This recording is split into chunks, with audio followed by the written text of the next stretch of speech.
রব্বুল আলামিন সূরা বাকারা 183 নম্বর আয়াতে তিনি বর্ণনা করলেন, ইয়া আইয়ুহাল্লাযীনা আমানু, হে ঈমানদারেরা, হে ঈমানদারগণ, যারা তোমরা আল্লাহর প্রতি ঈমান নিয়ে এসেছো, ইয়া আইয়ুহাল্লাযীনা আমানু কুতিবা আলাইকুমুস সিয়াম, তোমাদের উপরে রমজান মাসের রোজাকে ফরজ করা হয়েছে। তোমাদের উপরে রমজান মাসের রোজাকে আমি আল্লাহ ফরজ করেছি। শুধু তোমাদের উপরে ফরজ করা নয়, কামা কুতিবা আলাল্লাযীনা মিন ক্বাবলিকুম, এবং তোমাদের পূর্ববর্তী যারা আগে তোমাদের আগেকার যারা এসেছিল, চলে গেছে, ওদের উপরেও রমজান মাসে ওদের উপরে রোজা ফরজ ছিল। কামা কুতিবা আলাল্লাযীনা মিন ক্বাবলিকুম, তাদের উপরে রমজান মাসে রোজা ফরজ ছিল, তাদের উপরে রোজাকে ফরজ করা হয়েছে। তবে এই রোজা নামের পেটেন্টটা কেমন ছিল? আমরা যেমন 12 ঘন্টা 14 ঘন্টা অনাহারে থাকি, উপবাস থাকি, এটা কি এই রকম তাদের রোজা ছিল? অত স্পষ্ট নাই, তবে হাদিসের ভাষাতে, কোরআনের ভাষায় বোঝা যায় যে তারা পূর্ববর্তী যারা ছিল তাদের উপরেই রোজা ফরজ ছিল। শুধু আমাদের উপরে রোজা ফরজ ছিল না, পূর্ববর্তী তাদের উপরেও ছিল। প্রথম নবী আদম, প্রথম নবী, প্রথম মানুষ আদম আলাইহিস সালাম, তাদের উপরেও রোজা ফরজ ছিল, তাদের উপরেও রোজা ফরজ ছিল। শুধু তাই নয়, নূহ আলাইহিস সালামদের উপরে, তাদের কওমদের উপরে রোজা ফরজ ছিল। তবে রোজা কেমন ফরজ ছিল? নাসিরুদ্দিন আলবানী যে হাদিসটা নিয়ে এসেছেন, ওই হাদিসটা বর্ণনা করতে গিয়ে তিনি বলেছেন হাদিসটা হলো জয়ীফ, এটা হলো দুর্বল। কারণ রাবি যে যিনি প্রয়োগ করেছেন তিনি রাবি হচ্ছেন দুর্বল, এই জন্য হাদিসটা সহিহ নয়। তবে হাদিসটাতে বলা হয়েছে নূহ আলাইহিস সালামের সময় রোজা ঈদুল ফিতর এবং ঈদুল আজহা ছাড়া সারা বছর রোজা থাকতো, এটা কিন্তু আমাদের দলিল নয়। এরপরে তিনি বলছেন, ইবনে আব্বাস রাদিয়াল্লাহু তাআলা আনহু থেকে বর্ণিত, আল্লাহ রাসূল মক্কা থেকে যখন মদিনা হিজরত করলেন, মক্কা থেকে যখন তিনি হিজরত করলেন মদিনায়, তো মদিনায় হিজরত করার সময় তিনি দেখতে পেলেন ইহুদিরা আশুরার দিন রোজা রেখেছে। বিশ্বনবী ওই ইহুদিদেরকে বললেন, ও তোমরা কেন আজকে এই দিনটা তোমরা রোজা পালন করছো? তখন তারা বলল, আমরা এই কারণে রোজা পালন করছি, মুসা আলাইহিস সালাম তিনি ফেরাউনের কবল থেকে বেঁচেছিলেন, ফেরাউনের নির্যাতন থেকে, হাত থেকে আল্লাহ তাদের রক্ষা করেছিলেন, বাঁচিয়েছিলেন। ফেরাউনকে ডুবিয়ে মেরেছিলেন, দলবদ্ধকে শেষ করে দিয়েছেন। এই জন্য মুসা আলাইহিস সালাম তারা আল্লাহর সন্তুষ্টির জন্য, আল্লাহর প্রশংসা করেছিলেন। কার মাধ্যমে? তো নিজের কবল থেকে বাঁচার জন্য, ফেরাউনের হাত থেকে বাঁচার জন্য এই বানী ইসরাইলের কওমরা মুসা আলাইহিস সালাম রোজা রেখেছিলেন। এই জন্য আমরা ইহুদি যারা, আমরা এই রোজাটা পালন করি। তাহলে প্রমাণ পাওয়া যাচ্ছে রোজা ছিল। কার ছিল? দাউদ আলাইহিস সালামের সময়ও রোজা ছিল। দাউদ আলাইহিস সালামের সময় রোজা। আল্লাহ রাসূল বলছেন আল্লাহর কাছে সবচাইতে প্রিয় রোজা হলো দাউদ আলাইহিস সালামের রোজা। কেননা ওই সময়টা ছিল একদিন রোজা রাখতো, একদিন ছেড়ে দিত, আবার একদিন রাখতো, অর্থাৎ একদিন করা একদিন ছাড়া, একদিন করা একদিন ছাড়া, এইরকম করে তারা রোজা রাখতেন। শুধু তাই নয়, ঈসা আলাইহিস সালামের সময়ও রোজা ফরজ ছিল, রোজা ছিল। কেমন রোজা? যখন মারিয়ামের পেটে যখন বাচ্চা এলো, বাপ ছাড়া সন্তান পৃথিবী পেটে এসেছে, লোকেরা তাকে জিজ্ঞাসা করলো, মারিয়াম তোর পেটে কেমন করে বাচ্চা এলো? বাপ ছাড়া, স্বামী ছাড়া তুই কেমন করে সন্তান পেলে বল?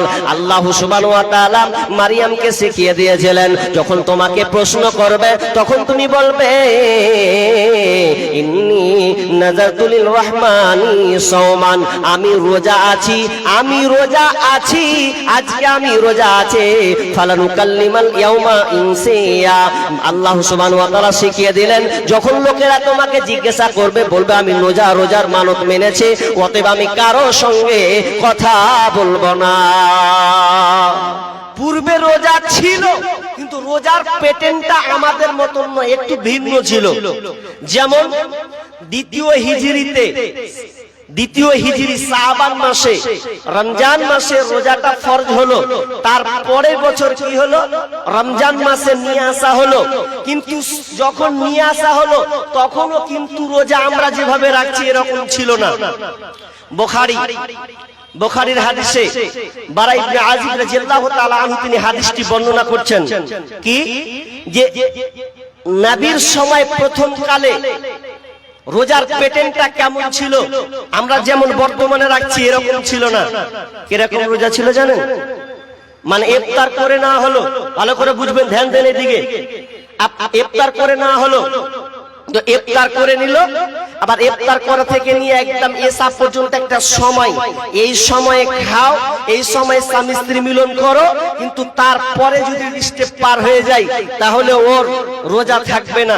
জি, ও আর পানাহার করতে পাবে না, ও আর স্বামী স্ত্রী মিলন করতে পাবে না, তার জন্য হারাম। তো কি ফলাফল কি দাঁড়ালো? একজন সাহাবী কাইস ইবনে সিরমা, এই সাহাবী চাষি মানুষ, মাঠে গিয়েছেন চাষ করতে, চাষাবাদ করতে। তো চাষাবাদ করে রোদের তাপ খুব গরম, চাষাবাদ করে দিয়ে এবার মাগরিবের দিকে রওনা দিচ্ছেন বাড়িতে। তো বাড়িতে গিয়ে বিবিকে বলছেন, বিবি রে ইফতার দে, খাবার দে, আমাকে ইফতার করতে হবে। তো বিবি বলছে, হ্যাঁ জি খাবার যে নাই জি। তো এক কাজ করছি, খাবার বাড়ির পাশে খবর নিচ্ছি, দেখি পাওয়া যায় কিনা। এইদিকে বিবি পাশের বাড়ি চলে গেছেন খাবার আনার জন্য, খাবার কিছু পাওয়া যায় কিনা, বাড়িতে কোনো খাবার নাই। এবার বাড়ির পরে পাশের বাড়ি থেকে যখন তিনি খাবার জোগাড় করলেন, জোগাড় করে নিয়েছে, এমন সময় ওই সাহাবী ঘুমিয়ে পড়েছেন, ক্লান্ত শরীর।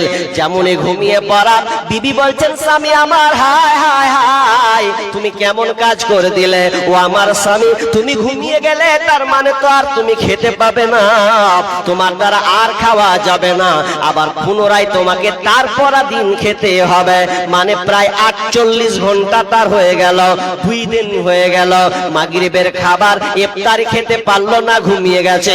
তো আর তার জন্য খাওয়া জায়েজ হবে না, এটা তার জন্য হারাম, সে খেতে পাবে না। সকাল হলো, ওই সাহাবী কাইস ইবনে সিরমা আবার চাষাবাদ করতে চলে গেলেন। দুপুরের সময় রোদ্রের তাপে আর যেন সহ্য করতে পারছে না, এইদিকে তো 12-14 ঘন্টা অনাহার, আবার একদিন তাকে না খেয়ে থাকতে হয়েছে। কেমন করে সহ্য করবে, আর সহ্য করা তো যায় না। দুপুর বেলা ওই সাহাবীটা অজ্ঞান হয়ে গেছে, চোখকে বড় বড় করে দিয়েছে। কিছু সাহাবীরা দৌড়ে গেলেন, দিয়ে ওই সাহাবীকে বাঁচানোর জন্য, মনে হয় মারা যাবে, টান টান অবস্থা। সবাই তারা কি করলো, কিছু তার মুখে পানি ঢেলে দিল, নচেত তো সম্ভব নয়। এই খবরটা গেল নবীর কাছে, নবীকে বলা হলো, নবী গো, আপনার সাহাবী এই রকম একটা কাজ হয়ে গেছে। এটা তো একটা খবর গেল, তো আর একটা খবর বিশ্ব নবীর কাছে চলে গেছে। খবরটা কি, উমর রাদিয়াল্লাহু তাআলা আনহু রাতের বেলা স্বামী স্ত্রী মিলন হয়ে গেছে। তো এটা তো বরবাদ হয়ে গেছে। তখন আল্লাহ সুবহানাহু ওয়া তাআলা সূরা বাকারার 187 নম্বর আয়াতকে নাজিল করে দিলেন, দিয়ে বললেন, তোমরা রাতের জন্য তোমাদের জন্য তা হালাল করে দেওয়া হলো, তোমরা খাবে, পান করবে, তোমরা ঘুমাবে, তোমরা স্বামী স্ত্রী মিলন করবে, এতে তোমাদের কোনো অসুবিধা নাই, চালিয়ে যাও। রাত আছে, ইফতার করেছো, একদম ফজর পূর্বে পর্যন্ত তুমি হলারে ভরে চলে যাও, খেয়ে চলে যাও, কোনো অসুবিধা নেই। কিন্তু ওই সময় এই সুযোগটা ছিল না। এখন তুমি চালিয়ে যাও, খেয়ে যাও, যত তোমার পাইপ বলে ঢুকে খাও, সমস্যা নাই। কিন্তু ওই সময় সমস্যা ছিল। কত আসান করে দেওয়া হলো, কত সহজ করে দেওয়া হলো। আচ্ছা, এবার আল্লাহ রোজাটাকে ফরজ করলেন কেন? তো আল্লাহ উত্তর দিচ্ছেন, লাআল্লাকুম তাত্তাকুন, আমি তোমাকে মুত্তাকি বানাবো রে, আমি তোমাকে আল্লাহওয়ালা বানাবো, তাকওয়াবান বানাবো। এই জন্য আমি আল্লাহ রমজান মাসে রোজার নামের পেটেন্টটা আমি আল্লাহ বানিয়েছি। এটা আমি আল্লাহ নিজে দিয়েছি, এটা আমি আল্লাহ তোমাদের উপরে ফরজ করেছি, তোমরা মেনে নিয়েছো। এর ফলাফল কি হবে বান্দারে? আমি তোমাকে মুত্তাকি বানাবো, এই জন্য আমি রোজা তোমাদের উপরে ফরজ করেছি। আল্লাহ বলছেন আমি তোমাকে মুত্তাকি বানাবো। একটু লক্ষ্য করুন, আমি দুনিয়াতে নামাজ পড়ি, রোজা রাখি, দান সাদকা করি, অনেক আমল করে। যেমন নামাজ পড়ে, তো নামাজ পড়তে গিয়ে আমরা বিহাইকে দেখতে গেলে, আপনার কিনা জামাই শ্বশুরকে দেখতে গেলে, এমন সময় কি হয়, লজ্জার ভয়ে আমরা নামাজ পড়ি। লোক দেখানো নামাজি হয় কি হয় না? লোক দেখানি নামাজি হয়, হয়ে যায়। লোক দেখানি দান সাদকাও হয়। আমি দান করব, লোক আমার নাম করবে, অমুকের বেটা দান করেছে এতটি রে, তাহলে লোক দেখানি আবার দান হয়। লোক দেখানো কালমা পড়াও হয়, লোক দেখানো অনেক ইবাদত আছে, এটা হয়। কিন্তু একটা এমন একটা পেটেন রে, রোজা কোনোদিন লোক দেখানো হয় না। উদাহরণ কেন হয় না? আপনি দিনের বেলায় কোথা গেলেন, মার্কেট গেলেন, কোথা গেলেন, হসপিটাল গেলেন, কোথা গেলেন, আপনি ধরলেন ব্যবসায়ী মানুষ ব্যবসা করতে চলে গেছেন, কোথায় গেছেন, আপনি চাষি মানুষ মাঠে চাষ করতে গেছেন। গরমের সময় রোজা আপনি রেখেছেন, দুপুর হয়ে গেছে, রোজা আপনাকে এমন ভাবে ধরেছে, মনে হয় আর পারছি না, মনে হয় পানি খেয়ে নিব, এরকম অবস্থা। বাড়ি চলে গেছেন, বিবিকে বলছেন, বিবি রে মাথায় পানি ঢাল, সহ্য আর হয় না, সহ্য আর হয় না, থামতে যেন আর পারছি না। বিবি দুডল পানি নিয়ে আসলো, আপনার মাথায় ঢালছে ঢালছে ঢালছে ঢালছে। আচ্ছা বলুন তো, মাথায় যে পানি ঢালছে, আমি আপনি যদি মাথায় পানি ঢালা হয়, বলুন তো পানিটা মাথায় ফেলা হবে, নাক দিয়ে যাবে, দিয়ে তার নিচ দিয়ে পড়বে, পড়বে কি পড়বে না? যদি আপনি মনে করলেন কে দেখছে, কে কোন দিক থেকে দেখছে, পানিটা মাথায় ঢালতে ঢালতে যদি একটু খেলি কেমন হবে? আচ্ছা কেউ দেখতে পাবে? কেউ তো দেখতে পাবে না। দু ঢোক যদি আপনি মেরবেন, কে বা দেখবে? তবু আপনি খাচ্ছেন না, কেউ তো না দেখুক না দেখুক, কিন্তু আল্লাহ আমাকে দেখছেন। আমি রোজা রেখেছি আল্লাহর জন্য, পানি তো আমি ভেতরে প্রবেশ করিয়ে দিতে পারে, কিন্তু আমি করলাম না, মন মানলো না। আমি ভেতরে ঘরে চলে গেলাম, গোসল করলাম, রুমের ভেতরে চলে গেলাম। রুমের ভিতরে যাওয়ার পরে আমার সামনে ফ্রিজি রয়েছে, ভালো ভালো পায়েস রয়েছে, খাবার রয়েছে, বিভিন্ন ফল ফ্রুট যেন আমার সামনে, চোখের সামনে ভাসছে। আমি তো পারি, দরজাকে লাগিয়ে দিলাম। ভেতরে মা নাই, বিবি নাই, ছেলে নাই, ভাই নাই, বোন নাই, পৃথিবী তো আমার আত্মীয় আর কেউ নাই। আমি দরজাকে লাগিয়ে দিলাম। যদি আমি মনে করে দুপুর বেলা যদি একটা মিষ্টি আমি ভরে দিই, গট করে গিলে কে দেখতে পাবে? কেউ দেখতে পাবে না। এরপর আমি আপনি খাচ্ছি না, এটা কেন খাচ্ছি না? কারণ আমি রোজাটা রেখেছি তো স্বয়ং আল্লাহর জন্য রেখেছি। এই রোজাটা রেখেছি কোনো লোক দেখানো নয়। আল্লাহ বলছেন, ওরে বান্দারে আমি তোমাকে মুত্তাকি বানাবো, লাআল্লাকুম তাত্তাকুন, যাতে করে তুমি মুত্তাকি হও। এই জন্য আমি আল্লাহ রোজাটা তোমাদের উপরে ফরজ করেছি। তাহলে আল্লাহ রোজা কেন দিলেন? আমাদেরকে মুত্তাকি বানাবেন এই জন্য। হয়তো আমি লম্বা পাবো না, বিস্তারিত কালকে করেছি, ডেট পরে ধুমোডান্ড আলোচনা করেছি, পাবো না, কারণ আরো মুকাররির অনেক আছে, বাকি আছে। আপনাকে আমি যেটা বলতে চাচ্ছি, যে রোজা বানা দিলেন আল্লাহ, আমাদেরকে মুত্তাকি বানাবেন এই জন্য। তবে একটা ভয়ঙ্কর হাদিস আমি আপনাদের সামনে বলছি, হাদিসটা আমাদেরকে বাস্তবায়ন করতে হবে।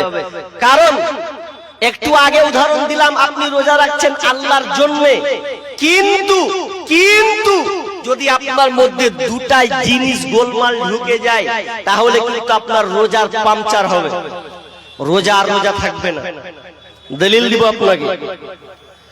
আল্লাহ রাসূল বলছেন, আন আবি হুরায়রা রাদিয়াল্লাহু তাআলা আনহু قال قال رسول الله صلى الله عليه وسلم মাল্লাম ইয়াদা কাওলাজ জুর ওয়াল আমালা বিহি। আল্লাহ রাসূল বলছেন মাল্লাম ইয়াদা কাওলাজ জুর, যে ব্যক্তি রমজান মাসে রোজা রেখে রোজা রাখলো কিন্তু রোজা রাখার সময় মিথ্যা কথা ছাড়তে পারল না, মাল্লাম ইয়াদা কাওলাজ জুর ওয়াল আমালা বিহি, মিথ্যা কথা এবং অন্যায় গর্হিত কাজ, খারাপ কাজকে ছাড়তে পারল না। ভালো করে ধ্যান দেবেন কথার প্রতি, হাদিসের প্রতি ভালো করে ধ্যান দেন। আল্লাহ রাসূল বলছেন যে ব্যক্তি মিথ্যা কথা ছাড়তে পারল না এবং অন্যায় অশ্লীল কাজকে ছাড়তে পারল না, তো আল্লাহ রাসূল বলছেন ফি আইয়াদা তুআমাহু ওয়া শারাবাহু, আল্লাহ রাসূল বলছেন মাল্লাম ইয়াদা কাওলা ওয়াল আমালা বি ফালাইসা লিল্লাহি হাজাতুন ফি আইয়াদা তুআমাহু ওয়া শারাবাহু। তাহলে আল্লাহ রাসূল বলছেন যে ব্যক্তি মিথ্যা কথা ছাড়তে পারল না, অন্যায় অশ্লীল কাজ ছাড়তে পারল না, তাহলে তার না খেয়ে থাকা আল্লাহর কাছে কোনো ফায়দা নাই, আল্লাহর কাছে কোনো লাভ নাই। তার মানে আল্লাহ এখানে বলতে চাচ্ছেন তুমি রোজা আছো, না খেয়ে আছো 14 ঘন্টা 12 ঘন্টা ধরে না খেয়ে আছো, এর মধ্যে তুমি মিথ্যা কথা চালিয়ে দিয়েছো, ব্যবসা করতে গেছো মিথ্যা কথা বলে চালিয়ে দিয়েছো, ফোনের মাধ্যমে মিথ্যা কথা চালিয়ে দিয়েছো, তাহলে তোমার ওই রোজা আল্লাহর কাছে কবুল হবে না। আচ্ছা আপনারা বলুন, পৃথিবীতে সবচাইতে মানুষ মিথ্যা কথা বলে কার মাধ্যমে? দেখি আপনারা উত্তরটা দিতে পারেন কিনা। বুদ্ধিমত্তা, জোরে বলেন কি? মোবাইল।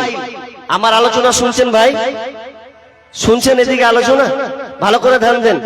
মোবাইলে যত মিথ্যা কথা হয় অন্য কোন জিনিসে এত মিথ্যা কথা বলা হয় না। কেন বলছি আপনাকে?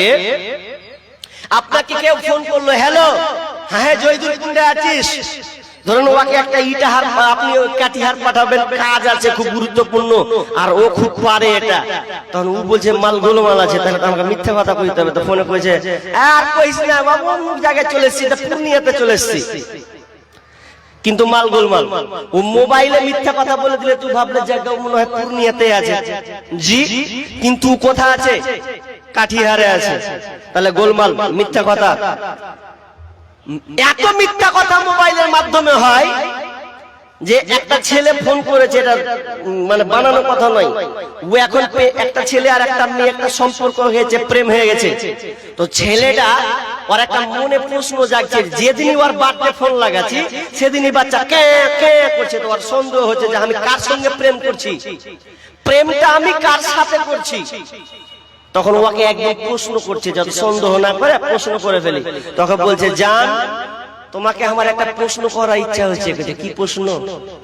আচ্ছা প্রশ্নটা হলো এই কি ছিল, তবে আমার একটা ডাউট হচ্ছে, আচ্ছা বলো তো তুমি বিয়ে করনি তো? ওকে বলছে বিয়ে করনি তো? তখন মেয়েটা বলছে ছি ছি ছি ছি, তোবা তোবা তোবা, কেমন কথা কইছো আমার জান, আমি তোমাকে ভালোবাসি আর আমি ফের বিয়ে করব, মাথা খারাপ? না, আমার বিয়ে হয়নি। और সন্দেহ কিন্তু তখনও লেগে আছে, দিক হচ্ছে আমার সন্দেহ হচ্ছে, এ হবে না, লোক লাগাই ফিট করি। এবার যদি লোক লাগিয়ে ফিটিং করছে তো জানছে, খবর পেয়েছে, ওরে আল্লাহ রে আল্লাহ, মিথ্যাবাদী মহিলা যে বলছে বিয়ে করিনি, তো যদি জেনে দেখতে পেয়েছে তো ওই মেয়েটার 4টা ছেলে আছে, আর ওকে ফোনে বলেছে আমি বিয়ে করিনি, আমি সাবালিকা মেয়ে।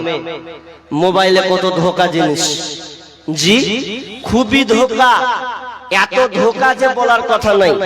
আমার সোশ্যাল মিডিয়াতে একটা সঙ্গীত লেখা আছে, আপনারা দেখেছেন? জামানা মোবাইলে খাইছে, জামানা ফেসবুকে খাইছে, অল্প বয়সের ছেলে মেয়ে প্রেমে জড়াইছে, জামানা মোবাইলে খাইছে, জামানা ফেসবুকে খাইছে।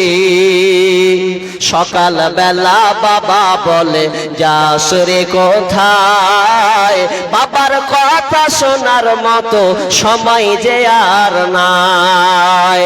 তাই রাস্তার পাশে বসে বসে ছেলেরা রাস্তার পাশে বসে বসে ফ্রি ফায়ার খেলছে জামানা, মোবাইলে খাইছে জামানা, ফেসবুকে খাইছে। অল্প বয়সের ছেলে মেয়ে প্রেমে জড়াইছে জামানা, মোবাইলে খাইছে জামানা, ফেসবুকে খাইছে।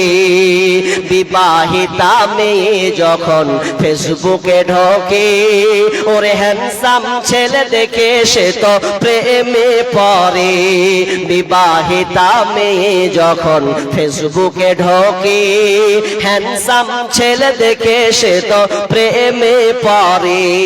স্বামী সন্তান সব ছাড়িয়া, ওরে স্বামী সন্তান সব ছাড়িয়া নতুন প্রেমিককে চাইছে জামানা, মোবাইলে খাইছে জামানা, ফেসবুকে খাইছে। অল্প বয়সের ছেলে মেয়ে প্রেমে জড়াইছে জামানা, মোবাইলে খাইছে জামানা, ফেসবুকে খাইছে। রাতের বেলা একা একা ঘুম যে আসে না, ওরে মেসেঞ্জারে না পাইলে বন্ধু ভালো লাগে না। ওরে রাতের বেলা একা একা ঘুম যে আসে না, হোয়াটসঅ্যাপে না পাইলে বন্ধু ভালো লাগে না। তাই তো এখন মা বাবারা, ওরে বর্তমানের মা বাবারা ভীষণ টেনশনে পড়েছে জামানা, মোবাইলে খাইছে জামানা, ফেসবুকে খাইছে। অল্প বয়সের ছেলে মেয়ে প্রেমে জড়াইছে জামানা, মোবাইলে খাইছে জামানা, ফেসবুকে খাইছে। মোবাইল ধ্বংস করেছে, মোবাইল ভালো যত না করেছে তার চাইতে দ্বিগুণ বেশি নষ্ট করেছে যুবক যুবতীদেরকে। মোবাইল প্রত্যেকটা ছেলের হাতে এখন অ্যান্ড্রয়েড মোবাইল আছে। মেয়ে মাধ্যমিক পাস, দেখেন মেয়ের হাতে মোবাইল আছে। আপনাদের এই কাঠিয়ারে কেমন নিয়ম কানুন আছে জানি না। আমাদের মুখ্যমন্ত্রী মমতা ব্যানার্জি তিনি একটা সিদ্ধান্ত দিয়েছেন, গোটা পাস তো করেছেন গত 2 বছর থেকে। কি পাস হয়েছে? তো মেয়েরা বা ছেলেরা মাধ্যমিক পাস করবে তো প্রত্যেকটা ছেলের হাতে অ্যান্ড্রয়েড মোবাইল দিতে হবে। 10,000 12,000 টাকা করে দেওয়া হয় প্রত্যেকটা ছেলে মেয়ের হাতে মোবাইল। মাধ্যমিক পাস করলে তার হাতে মোবাইল থাকে। আর এই বর্তমানে মোবাইল আসার কারণে 14 বছর 16 বছরের মেয়েরা বাপকে ফাঁকি দিয়ে মাকে ফাঁকি দিয়ে সংসারে চুলকাম লাগিয়ে দিয়ে ছেলের হাত ধরে পালিয়ে যাচ্ছে। কেন কেন? তো মোবাইল সবচাইতে বেশি নষ্ট করেছে, সমাজকে দূষণ করে ছেড়েছে। তবে আমি আপনাকে যেটা বলতে চাচ্ছি, আল্লাহ রাসূল বললেন যে ব্যক্তি মিথ্যা কথা ছাড়তে পারলো না, যে ব্যক্তি গর্হিত অন্যায় অশ্লীল কাজকে ছাড়তে পারলো না। আপনি রোজা আছেন, রোজা থাকা অবস্থায় ফেসবুক ঘুরছেন, ফেসবুক ঘাটতে ঘাটতে বিভিন্ন আপনি নাট্যকার ছবি সিনেমা আপনি দেখে ফেললেন, তার মানে আপনি একটা অন্যায় কাজ করলেন। আল্লাহ রাসূল বলছেন যে ওই ব্যক্তি রোজা রেখে আল্লাহর কাছে কোনো ফায়দা নাই, আল্লাহর কাছে কোনো লাভ নাই, আল্লাহর কাছে ওই রোজা কোনো গ্রহণযোগ্য নয় যদি সে অশ্লীল কাজে লিপ্ত থাকে। আর বর্তমানে অশ্লীল কাজ যদি হয়, মানে অগর্হিত কাজ যদি হয়, তো মোবাইলের কারণে হয়। জি, মোবাইল চালাবেন, রোজা রেখেছেন, মোবাইল আপনার পকেটে আছে। যুবক, ও ভাই, তোমার মোবাইলের পকেটে তোমার কি আছে? পকেটে তোমার মোবাইল আছে, আর মোবাইলের ভিতরে তুমি অনেকগুলো অ্যাপস ব্যবহার করো। ফেসবুক চালাও, ইউটিউব চালাও, টুইটার চালাও, জি বিভিন্ন অ্যাপস তুমি ব্যবহার করছো। দিনে রোজা আছে আর ফোন 5 রকম তুমি দেখেই দিয়েছো। আর রাত তো বাদই দেন। মাগরিব যদি হয়, খারাপ কাজ বলতে তো হয় না আল্লাহ আল্লাহ। আপনাদের এলাকায় কি আছে কেমন জানি না, আমাকে মুর্শিদাবাদের কথা বলছি, আবার রাগ করিয়েন না, যদি মিলে তো মিলে যাবে। আমার যত চাচার মুরব্বী গুলো আছে, বয়স্ক মানুষগুলা, এদের এত মানে এত প্রীতি, খালি ইফতার করবে আর ইফতার করা হয়ে গেলে নামাজ খান পড়বে আর নামাজ মারবে চায়ের দোকান। আর চায়ের দোকান নিয়ে সর্বপ্রথম বিসমিল্লাহ করবে কি দিয়ে জানেন? বিড়ি দিয়ে। খালি ধোঁয়াতে ভার ভরে। 2-4 বছর আগে মসজিদে থাকতাম, 5 বছর আগে, তো ইফতার করে যে চা খান খেতে যাবো মার্কেটে, মানে দোকানে চা খাবো, আর ওই ধোঁয়াদার চা খাওয়া যাবে, মানে সব ধার ধরিয়ে দিলে একাকে, মানে পেয়ে গেছে সুযোগ। কিন্তু রোজা তোমাকে কি শিখিয়েছে? রোজা তোমাকে কি শিক্ষা দিল? জি তোমার প্রতিভা তুমি নিজে দেখিয়ে দিলে, আর তুমি বলছো অনেক চাচাকে বলি চাচা বিড়িটা ছাড়েন, এটা ভালো জিনিস নয়, আপনার শরীরের পক্ষে খারাপ, আপনি খাচ্ছেন, আমাদের ক্ষতি হচ্ছে, বাচ্চাদের ক্ষতি হচ্ছে। তো কি বলছে জানেন, এর কাদের এটা মহিলাদের মাশাআল্লাহ আল্লাহুম্মা সাল্লি আলা বারাক আল্লাহ। দেখেন টাকার টাকা আপনার ঘেটিতে কখন পাবো, মেয়ে ছেলের ঘেটি টাকা পেয়েছি জি, টাকা টাকা হয়ে আছে, 8 বস্তা হয়ে 8 ব্যাগ হয়ে গেছে নাকি অলরেডি 8 ব্যাগ হয়ে গেছে। মা বোন 8 ব্যাগ নয়, ফুল ব্যাগ লাগবে। এই যে ঢালু আরেকবার নিব, এবার যেন ফুল হয় জি। তাহলে ইনশাআল্লাহ আমি আপনাদেরকে কিছু শোনাবো। এটি ঢালেন, আবার যান, আবার 1 ব্যাগ নিয়ে আসেন, দেখেন মা বোনরা দিবে জি। হ্যাঁ ইনশাআল্লাহ জি। তো মা বোন ইনশাআল্লাহ আপনাদের শোনাবো। তবে 8 ব্যাগ আমার হাতে পেয়েছি জি, হোসেন সালাফির হাতে দিয়েছেন অনেক। তো আমারও আশা, আমি মুর্শিদাবাদ থেকে এসেছি ডাইরেক্ট জি। তো এই জন্য আমিও চাই যে আপনারা দিবেন 100 দান দিব, একটু ওয়েট না, কি করবো আমি নিজে তাল পাই না, আলোচনা করবো না দানের দিকে যাব আল্লাহ জানে জি। সব কি করবো, আর 10 মিনিট আলোচনা করি জি, আর 10 মিনিট আলোচনা করি আমি। আর আমার এই বিষয়টাকে হয়তো যুক্তি দিয়ে উদাহরণ দিয়ে বুঝাবো, কিন্তু আজকে সেরকম বাইনটা হবে না। তবে আপনাকে যেটা বলতে চাচ্ছি, আপনি কষ্ট করে রোজা রাখলেন, সাহারি খেলেন, সেহরি নয় সাহারি, কি বলতে হবে সাহারি, কারণ ওটা কি ছিল গো পয়সা আমি সোনা নিয়ে গেলেন আপনি, যাই হোক আমি ভাবছি সোনা টোনা ছিল নাকি। কি বললাম যে সাহারি আপনি খেলেন, কষ্ট করে আপনি 14 ঘন্টা আপনি না খেয়ে থাকলেন, উপবাস থাকলেন, অনাহারে থাকলেন, কিন্তু ওই রোজাটা আপনার আল্লাহর কাছে গ্রহণযোগ্য হবে না, বরবাদ হয়ে যাবে। কেমন করে বরবাদ হবে? এখানে বয়ান করতেছেন না রোজার 12টা বাজাতেছেন জি না, 12টা নয়। যদি আপনি এই মাল গোলমাল হন তাহলে আপনার রোজা লাগবে না। কিভাবে আপনাকে দলিল দিচ্ছি, মুসলিম শরীফের হাদিস। আল্লাহ রাসূল সাহাবীদেরকে জিজ্ঞাসা করছেন, সাহাবীরা আচ্ছা বলো তো, আতাদরুনা মাল মুফলিস, অসহায় ব্যক্তিকে, দরিদ্র ব্যক্তিকে, জি অভাবী কোন লোকটা তোমরা বলতে পারবে? সাহাবীরা উত্তর দিলেন, ক্বালুল মুফলিসু ফীনা মান লা দিরহামা লাহু ওয়ালা মাতা।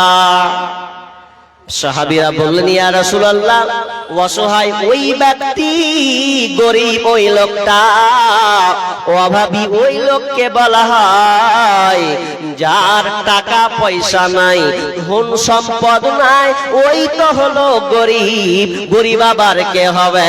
যার কাছে ধন সম্পদ নাই, টাকা পয়সা নাই, ওই হলো গরীব। আল্লাহ রাসূল বললেন, ফাকালা ইন্নাল মুফলিসা মিন উম্মতি ইয়াতি ইয়াউমাল কিয়ামাতি বিসসালাতিন ওয়া সিয়ামিন ওয়া যাকাতিন।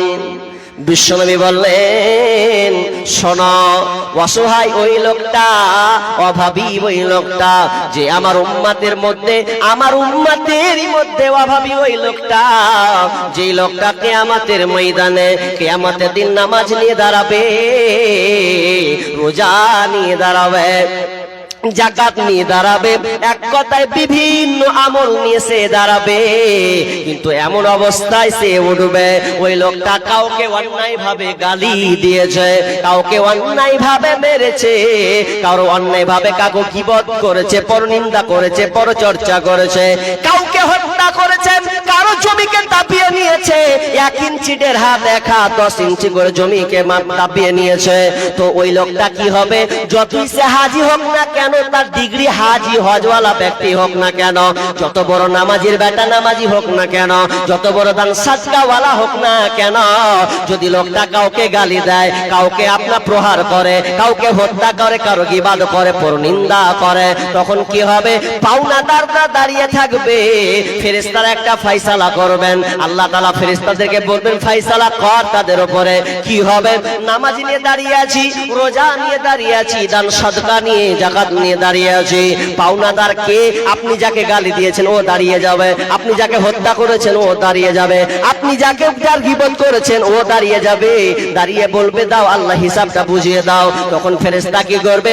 আপনার নামাজগুলোকে, আপনার রোজাগুলোকে, আপনার দান সাদকা গুলোকে তাদের উপরে চাপিয়ে দেওয়া হবে। চাপাতে চাপাতে চাপাতে পাওনাদার আরো বাকি থেকে যাবে। তখন ফেরেশতারা বলবেন আল্লাহ এখনো পাওনাদার অনেক বাকি আছে। আল্লাহ বলবেন এক কাজ করো, এবার তুমি তার পাপগুলো যে বাকি আছে, এই পাপ তো বাকি আছে আর কোনো নেকি নাই, তাহলে যে পাওনাদার যারা ঋণী লোক আছে ওদের পাপগুলো এর ঘাড়ে চাপিয়ে দাও। যার গীবত করেছে, যার সঙ্গে মিথ্যা প্রতারণা করেছে, যাকে অন্যায় ভাবে গালে থাপ্পড় দিয়ে দিয়েছে, দুনিয়ার ক্ষমতা তাকাব্বুর সে দেখিয়েছেন, নিজেকে বড় বাহাদুর মনে করেছিল, আর একটা ট্যাং ছুটিয়ে দেবো আইনা তোর কতখানি ক্ষমতা। নেতার দাপট দেখিয়েছে, দলের দাপট দেখিয়েছে, আল্লাহ বলবে ওকে চাপিয়ে দে, ওর গুনাহগুলোকে এর ঘাড়ে চাপা। তো চাপাতে চাপাতে চাপাতে চাপাতে এমন পাহাড় পরিমাণ গুনাহ হয়ে যাবে, এত গুনাহ হবে আর কোনো কিছু নাই। পাপ আর পাপে ভর্তি হয়ে আছেন, কোনো আর কোনো নেকি নাই, সব বরবাদ হয়ে গেছে। সহিহ তারগিবে হাদিসটি আছে, আল্লাহ সুবহানাহু ওয়া তাআলা যখন বিচার ফায়সালা করবেন, ইন্নার রাজুলা লা ইউতা কিতাবাহু মানসুরা ফায়াকুলু ইয়া রাব্বি ফাআইনা হাসানাতু কাদা ওয়া কাদা। আল্লাহ সুবহানাহু ওয়া তাআলাকে বলবে আল্লাহ যখন বিচারের মাঠে যখন তার আমলনামাকে পেশ করা হবে, ইন্নার রাজুলা লা ইউতা কিতাবাহু মানসুরা ফায়াকুলু ইয়া রাব্বি ফাআইনা হাসানাতু কাদা ওয়া কাদা। হে আল্লাহ আমার ভালো আমলগুলো কোথায়? নামাজের নেকি কই? 14 ঘন্টা রোজা না খেয়ে থেকেছিলাম, খাইনি, আমার ওই রোজার নেকিগুলো কোথায়? দান সাদকার নেকি কোথায় আল্লাহ? আলিমতু আলাইসাত ফি সহিফাতি, ভালো ভালো আমলগুলো আমার কোথায়? আল্লাহ তখন বলবেন ফায়াকুলু মুহিয়াত বিইকতিয়াবিকান নাস, তুমি লোকের গীবাত করেছিলে, তুমি লোকের অপবাদ দিয়েছিলে রে, এইজন্য তোমার সমস্ত নেকি আমি আল্লাহ মাইনাস করে দিয়েছি, সব কেটে দিয়েছি, ভ্যানিশ করে দিয়েছি, ডিলিট করে দিয়েছি, তোমার কোনো আর আমল নাই। আফসোস আফসোস, বিশ্বনবী ওটাই বলছেন, কৃপণ অভাবী ওই লোকটা যে এতগুলো নেকি নিয়ে দাঁড়াবে, কোনো নেকি তার কাজে আসবে না।